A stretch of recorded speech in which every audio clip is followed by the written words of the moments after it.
Hi friends, நாங்கள் இப்போ செங்கல்பட்டுலேருந்து இந்த வீடியோ போடுறேன். ரொம்பவே இங்கே கிளைமேட் ரொம்ப பயங்கரமாக சில்லாக இருக்குது. மழை காலையிலேருந்து பெஞ்சிச்சு, இப்போ மழை இல்லை, ஃபுல்லாக காற்று தான் பயங்கரமாக இருக்குது.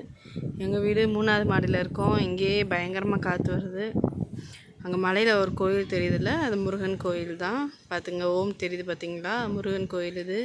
இப்போ நான் எதுக்காக போட்டேன் அப்படின்னா, இந்த வீடியோ ஃபுல்லாக பாருங்கள், எவ்வளோ குரங்கு உட்காந்துருக்குது பாருங்கள். காலையிலேருந்து ஒரு குரங்கை கூட காணும். எப்போதுமே இங்கெல்லாம் வந்து விளாடும். இன்றைக்கி வந்து காலையிலேருந்து எதையுமே காணும். இவர் குட்டி குரங்கு பாருங்கள் எவ்வளோ சேட்டை பண்ணுதுன்ட்டு. குரங்கு சேட்டைங்கிறது கரெக்டாக தான் இருக்குது.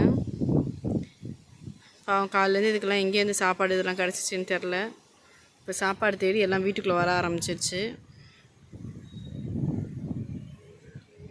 ஸோ முடிஞ்ச வரைக்கும் உங்கள் வீட்டு பின்னாடி எங்கேயாவது இந்த மாதிரி மாடி இந்த இடத்துலலாம் கொஞ்சமாக ஏதாவது சாப்பாடு இல்லாட்டி தண்ணி கொஞ்சோண்டு வச்சுருங்க. ஏதாவது அனிமல்ஸ் வந்து எடுத்துக்கும். இப்போ மழை டைம்ன்றதுனால பறவைகள் இதெல்லாம் எங்கே போதும் அந்த இடத்துலேருந்து தண்ணி எடுத்துக்கும்.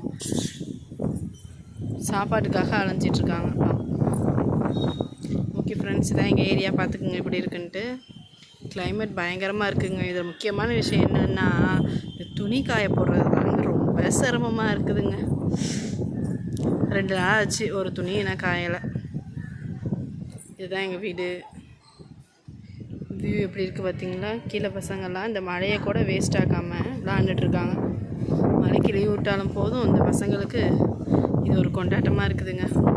உங்கள் வீட்டு பிள்ளைங்கள்லாம் ரொம்ப சேஃபாக பார்த்துக்குங்க. சின்ன குழந்தைங்க இருக்கிற வீட்டில் கண்டிப்பாக ஸ்வெட்டர் போட்டு மஃப்ளர் போட்டு விட்டுருக்காங்க. சளி ஜுரம் எதுவும் பிடிக்காமல் பார்த்துக்குங்க. இந்த ஆர்எஸ்வி வைரஸ் வேறு குழந்தைங்களுக்கு அதிகமாக பரவிட்டுருக்குது. அந்த எதுவும் வராமல் குழந்தைங்களாம் ரொம்ப சேஃபாக வச்சுக்காங்க. நீங்களும் சேஃபாக இருங்க. எனி டைம் எப்போ வேணாலும் கரண்ட்டு கட் ஆகும். ஸோ எனி டைம் அந்த கேண்டில் இதெல்லாம் வச்சுக்கிட்டு சேஃபாக இருந்துக்காங்க. சாப்பாடுலாம் முன்கூட்டியே ப்ரிப்பேர் பண்ணி வச்சுக்காங்க. காற்று ரொம்ப பயங்கரமாக இருக்குதுங்க. Okay friends, be safe and take care. VM Rohi விளாக்ஸை மறக்காமல் லைக் பண்ணி சப்ஸ்கிரைப் பண்ணிடுங்க. உங்கள் ஃப்ரெண்ட்ஸுக்கும் ஷேர் பண்ணுங்கள். ஓகே, பாய்.